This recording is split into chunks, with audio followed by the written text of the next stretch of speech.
Welcome back to the deep dive. Today, we are taking a close look at a smartphone that seems to hit a real sweet spot, the Realme GT Neo 2.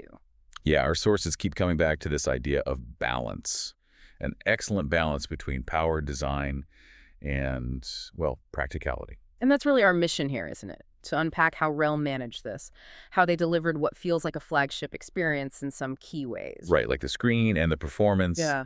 but without that flagship price tag hitting your wallet. It's about smart choices. Okay, so let's dig into that blueprint. They call it a bold, balanced performer, which honestly sounds a bit like a contradiction. Boldness versus balance. It does seem like a tightrope walk. Uh-huh. And interestingly, the bold part hits you right away, visually. Yeah, yes. The design, you can't miss it. Realme definitely wanted to make a statement here, especially with that Neo green version. It's so vibrant, kind of daring. It just jumps out from all the usual black and gray phones. It really does. Mm-hmm. But what's clever is how they made that boldness work practically. It's not just flash. Okay, hold on, though. The sources mention a black racing stripe down the back. That adds a sporty look, sure, but isn't that tipping over into, well, maybe a bit garish for some? That's a fair point. Who is this for? I think it's aimed at that younger user who wants personality, yeah, but still needs function. So how do they balance the stripe? It's the finish. The entire back has this matte texture, so Yeah. even though the color pops, the feel is, well, it's almost soft, premium even, not plasticky or toy-like. Ah, so the texture is key. Absolutely. And crucially, that matte finish is great against fingerprints, which, let's be honest, is a huge plus compared to many glossy flagships. So the look is bold, but the feel and upkeep balanced. Okay, that makes sense. Using texture to ground the bold color, nice touch. But let's pivot under the hood, because looks are one thing, performance is another. Exactly. If it doesn't perform, the whole thing falls apart. And the heart of this phone is the Qualcomm Snapdragon 875G chip. Our notes call it a real workhorse. Workhorse is the perfect word, and it's a very deliberate choice.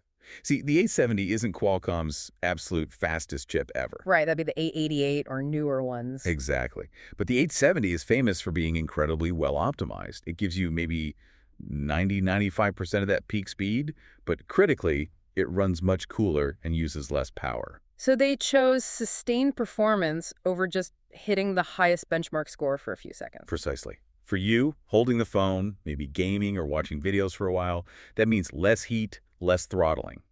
Peak speed is nice, but sustained speed is what you actually experience day to day. Makes sense. Avoiding that hot phone in hand feeling. Right. They prioritize the real-world experience.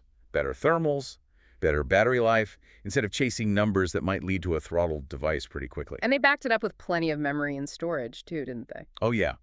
The top version comes with a hefty 12 GB of RAM and 256 GB of storage.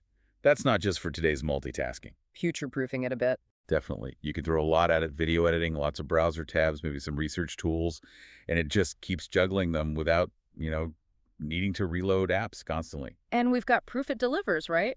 Sources say even demanding games. Yeah, titles like Genshin Impact or Call of Duty, mobile games that really push the hardware run smoothly on high settings. Without noticeable slowdown or lag. That's what they report, which really underlines that workhorse idea. The performance is reliable and consistent. Okay, so the engine is strong and efficient, but a great engine needs a great window to look through, so to speak. Let's talk display. Yes, and this is another area where they clearly invested heavily. Our sources kept using the word stunning. So what makes it stunning? It's a 6.62-inch E4 AMOLED panel, 120 Hz refresh rate. For listeners maybe not tracking panel tech, what's special about E4 AMOLED? Good question. E4 is basically a newer generation of the organic material used in OLED screens compared to the older E3. The big advantages are, well, mainly three things. It's much more power efficient. So less battery drain. Exactly. It also gets significantly brighter, higher peak brightness, which is key for using it outdoors. And the color accuracy is generally better too. So it's not just bright, it's efficient and accurate. Okay, so you get those amazing AMOLED blacks and vivid colors, but it's easier to see in sunlight and it saves battery. That sounds like a big upgrade for just using your phone every day. It really is. That brightness means no more squinting at maps or messages when you're outside.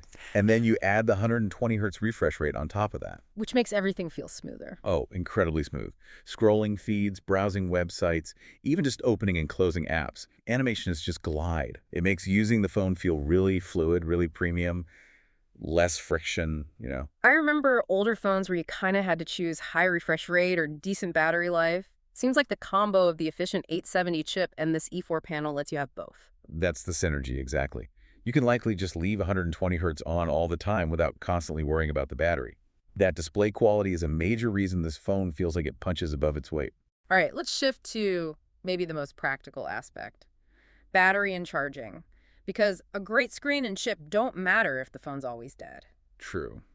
And the GT Neo 2 does well here too. It's got a big 5,000 mAh battery inside. Which should easily last a full day, even with heavy use. Comfortably, yes. Especially with that efficient chip and screen helping out. But the real star here, the thing that genuinely changes how you use the phone, is the charging speed.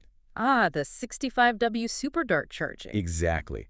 Our sources called it phenomenal, and honestly, that's not an exaggeration. Okay, give us the key number here. How fast are we talking? Get this.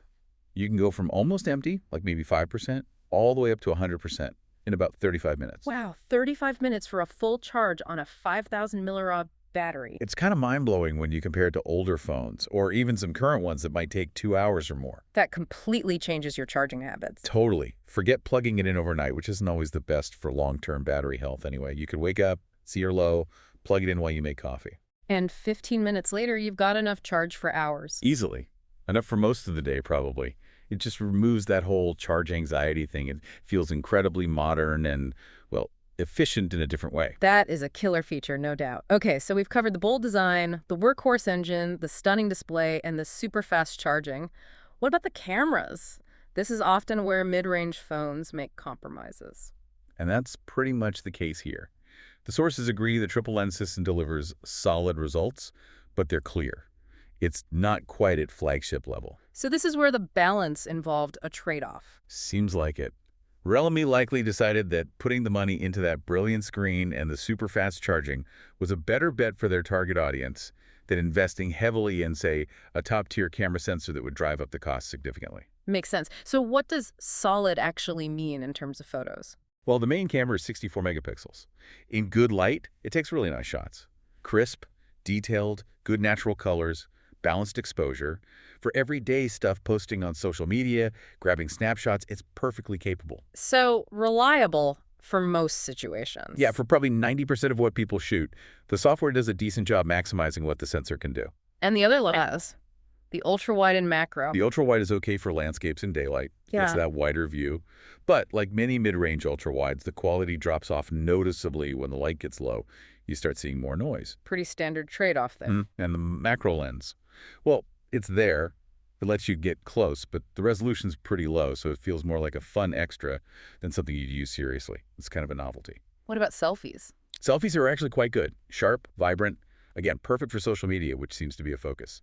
So yeah, the camera system's good, reliable, just not groundbreaking, especially in tricky lighting. So a capable system, but not aiming for the absolute best. That seems like a reasonable compromise to keep the price down while excelling elsewhere. What about the software experience and connectivity? That wraps up the whole package. Right. It runs Realme UI 2.0, which is based on Android 11. It's generally seen as a pretty polished and smooth experience. Clean interface. Easy to use. Yeah, it's intuitive, offers a good amount of customization if you like tweaking things. There might be a few pre-installed apps, which is common. Almost unavoidable these days. Pretty much. But it doesn't feel bloated or slow. It lets that Snapdragon 870 and the 12 GB of RAM really perform well. Plus, it has some nice gaming-focused features, too, for managing performance and notifications. Good stuff. And basic connectivity, all the modern standards covered. Absolutely. You get full 5G support, which is important for future-proofing. Yeah. NFC is there for contactless payments. Dual SIM slots, too. Which is handy for a lot of people. Definitely. So it ticks all the essential boxes for a modern phone. Oh, and it has stereo speakers, which is a nice bonus at this price point. They offer decent clarity for watching videos or casual listening. Okay, so let's bring it all together. Circling back to our mission, understanding that balance. It seems the Realme GT Neo 2 really is a mid-range marvel in many ways. I think so. It punches above its price because of those strategic choices. Focusing on that efficient but powerful Snapdragon 870, pairing it with that gorgeous, smooth E4 AMOLED screen. And then adding that game-changing 65W fast charging, that combination is really compelling. It feels like they knew exactly where to spend the money. That's my takeaway for you, the listener. This phone nails that balance of substance and style. It doesn't skimp where it really counts day to day. Performance, display quality, battery and charging. And yeah, that Neo green makes it stand out. Refreshingly different, as you said. It delivers on that core promise, near flagship essentials without the full flagship cost. Exactly. It's fast, efficient, looks cool, a really well-rounded package. All right, so that leaves us with a final thought for you to consider based on everything we've discussed. Given that a phone like this offers such strong performance, a top-tier display, and truly revolutionary charging speed without the premium price, how much does a truly flagship-level camera actually matter? Especially considering the main gains are often in very specific, extreme low-light situations. Is the solid, reliable camera performance we see here perfectly sufficient for how most people use their phones today, especially with social media in mind? Or is that absolute peak camera capability worth the significant extra cost of a true flagship? Something definitely worth mulling over next time you're thinking about an upgrade.